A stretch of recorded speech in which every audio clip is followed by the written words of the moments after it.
안녕하세요. 박지우 청년입니다.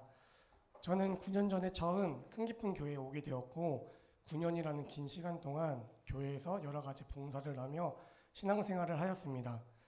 9년이라는 세월 동안 목사님 사모님께 배운 것도 많았고 깨닫게 된 것도 많았습니다. 하지만 어느 순간부터 내가 성장하고 있다는 느낌이 전혀 들지 않았고 삶의 열매도 전혀 보이지 않았습니다. 어떤 때는 은혜 충만했다가 시간이 지나면 낙심하고 은혜 충만했다가 또 좌절하고를 반복하는 쳇바퀴가 계속 돌아가는 듯한 삶을 살았습니다.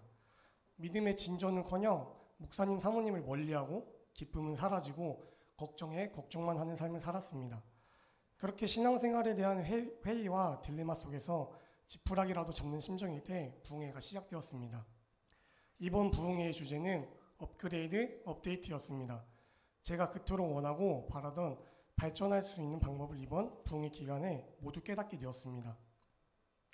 말씀을 들으면서 나는 정말 기본도 안 되어 있는 사람이구나를 느꼈습니다. 교회를 9년이나 다니면서도 교회 안에서의 삶은 말과 행동이 불량했는데요. 교회 밖에서의 삶은 말할 것도 없었습니다. 겉과 속은 달랐고 감정에 따라 행동하며 나의 기준을 잣대 삼아 상대방을 평가하고 내 마음대로 오해했습니다. 이러한 모습들로 인하여 영적 아버지인 목사님의 말씀을 들어도 교회에 오신 세계적인 강사님들의 말씀을 들어도 제 마음 위에 세워지는 것이 하나도 없었음을 깨달았습니다. 다시 말하면 신앙의 기본기가 전혀 없었습니다. 또한 죽을 때까지 알고 있어야 하고 실행해야 할 영적 원리를 두 가지 얻게 되었습니다. 하나는 주의 종 되시는 목사님 사모님과의 관계였습니다.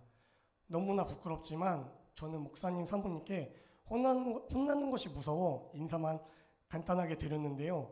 밝게 인사는 드리고 물어오시는 말에는 대답은 했으나 더 가까이 다가가기를 피하고 스스로 벽을 쌓아갔습니다. 교회를 9년 다니면서 한 번도 상담을 요청한 적도 없고 개인적인 사소한 이야기를 나눈 적도 없고 가까이 다가간 적도 없습니다. 그런 저를 사모님께서 더 이상 내버려 둘 수 없으셨는지 사모님께서 저를 직접 불러주셨고 2달 전 처음으로 이야기를 나누고 상담을 받았습니다.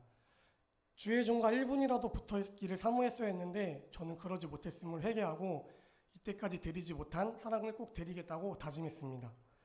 하나는 큰기쁨 교회에 대한 마음이었습니다.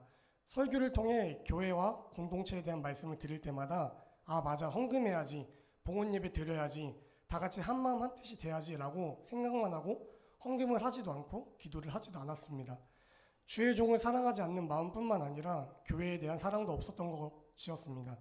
하지만 나를 잘 아시는 하나님께서는 제가 교회에 대한 마음이, 공동체에 대한 마음이 사라지지 않기를 바라셨고 저에게 작정 헌금을 할 수 있도록 허락해 주셨습니다.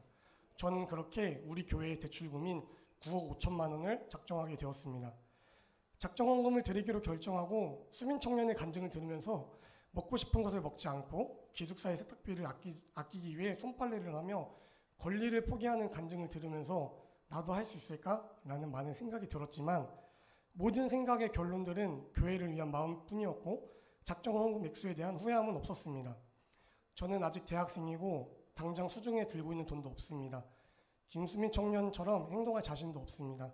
그렇지만 하나님 앞에 몸부림치면서 나의 모든 능력 대신은 하나님께 기도하며 구할 것입니다.